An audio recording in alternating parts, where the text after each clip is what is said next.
Magandang araw mga kabaro. Andito tayo ngayon sa Panama Canal. Ang sikat na kanal na man-made, gawa ng mga taga rito. Titingnan natin kung gaano to kaganda, guys. Tara, samahan niyo ako. At pupunta muna ako sa forward ng barko para mapakita ko sa inyo kung gaano kaganda tong Panama Canal. Mga kabaro, andito na tayo sa open deck. Ito, lalabas na ako para makita natin yung daan natin sa may Panama Canal at kung paano ang gagawin nila para makapunta tayo dun sa kabilang dagat sa may Atlantic Ocean papunta sa Europe. Mga kabaro, andito na tayo sa labas at kitang-kita ko na dito yung Panama Canal. Ito yung magdadaan sa amin papunta sa Europe. Ito rin yung shortcut na papuntang Atlantic Ocean na sinasabi nila. At ito, papakita ko sa inyo kung paano nila kami ipupunta dun sa lugar na yon at paano kami idadaan. Ang kanal ng Panama ay isang artificial na mayroong 82 kilometro o 51 milyang dalawian ng tubig sa Panama na nag-uugnay sa karagatang Atlantiko sa karagatang Pasipiko. Tumatawid sa kanal ng Panama at ito ay isa sa kilalang daan para sa mga barko ng maritime trade. Kasama na rin ang mga pampasaherong barko. Ang mga kanal lock sa bawat dulo ay nag-aangat ng mga barko hanggang sa Gatun Lake, isang artificial na freshwater na lawa na 26 na metro o 85 talampakan sa itaas ng antas ng dagat. Nasa 200 milyong litro ng tubig ang ginagamit sa iisang pagdaan ng isang barko dito. Mga kabaro, ayan, napuno na nila yung tubig doon sa kanina na pinakita ko sa inyo na nagpantay na siya. At yan, malapit na rin buksan yung gate. Hintayin lang natin. Yan, mga ilang minuto na lang bubuksan na yung gate para makadaan na kami. Eto na, binubuksan na nila yung gate. Ito yung gate na sinasabi ko sa inyo na papunta sa Atlantic Ocean at magdadala sa amin papunta naman sa Europe na susunod na destination namin. Ayan guys, unti-unti na nila binubuksan at makakatawid na rin kami.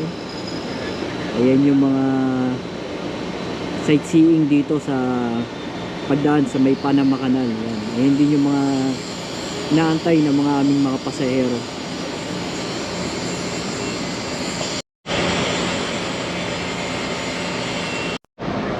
Eto, nagbukas na yung gate ng Panama Canal at umandar na rin yung barko namin.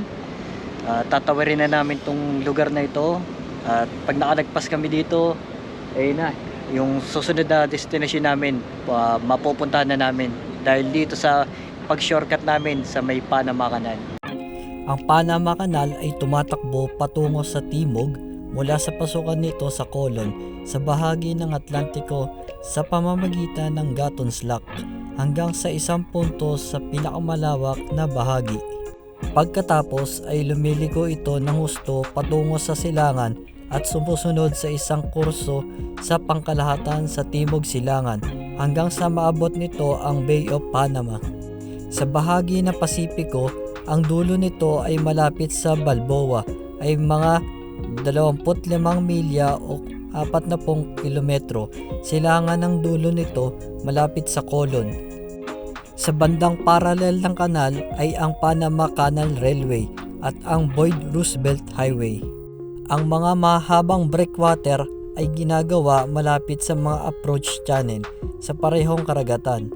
Ang mga breakwater ay umaabot mula sa kanluran at silangang bahagi ng Limon Bay. Pinoprotektahan ng West Breakwater ang daungan laban sa matinding unos. At binabawasan ng silangan ang silting sa channel ng kanal. Sa bahagi ng Pasipiko, ang daanan ay umaabot mula Balboa hanggang sa 3 maliliit na isla. Ito ay ang Naos, Perico at Flamenco. at inililihis ang mga cross current na nagdadala ng malalambot na material mula sa mababaw na daungan ng Panama City patungo sa channel ng kanal. At talagang nakakamangha ang mga ginawa ng mga taga-Panama upang mapalapit at mapag-ugnay nila ang Dagat Pasipiko at Dagat Atlantiko. Yun guys, napakita ko na sa inyo yung Panama Canal. Ayun yung pag-ano nila dito, pag-angat ng tubig para pumantay yung barko namin dun sa kabilang gate. At ito na yung paglipat namin sa susunod naming destinasyon. At ito rin yung pinaka magandang shortcut para sa papuntang Europe. At yung mga nakausap ko dito, at sabi nila kung dadaan ka pa daw ng South America sa pinakababa, aabutin ka pa daw ng ilang araw kung pupunta ka sa Europe. Kaya nakaano rin sila dito kahit papano, nakatipid sa oras, sa biyahe na rin siguro, sa gastos. Syempre pag mas malayo yung destinasyon, mas malaki rin yung gagastusin ng mga barko. Kaya ito talaga, pinupuntahan talaga to ng mga iba't ibang barko. Lalo na yung barko namin, saktong-sakto lang dito kasi medium size lang ang sabi nila na kasya dito mga barko. Kaya di ko na sigurado kung kaya ng mga malalaking barko dito. Kasi sukat na sukat lang yung barko namin dito sa dinaanan namin guys. At mga kabaro, dito ko na lang din tatapusin yung video ko dito sa may Panama Canal. At ito, napakita ko sa inyo paano yung shortcut na paano pumunta sa Europe na galing ka sa Amerika. Ito yung ginagawa nila para sa paglipat sa kabilang kontinente ng mga bansa.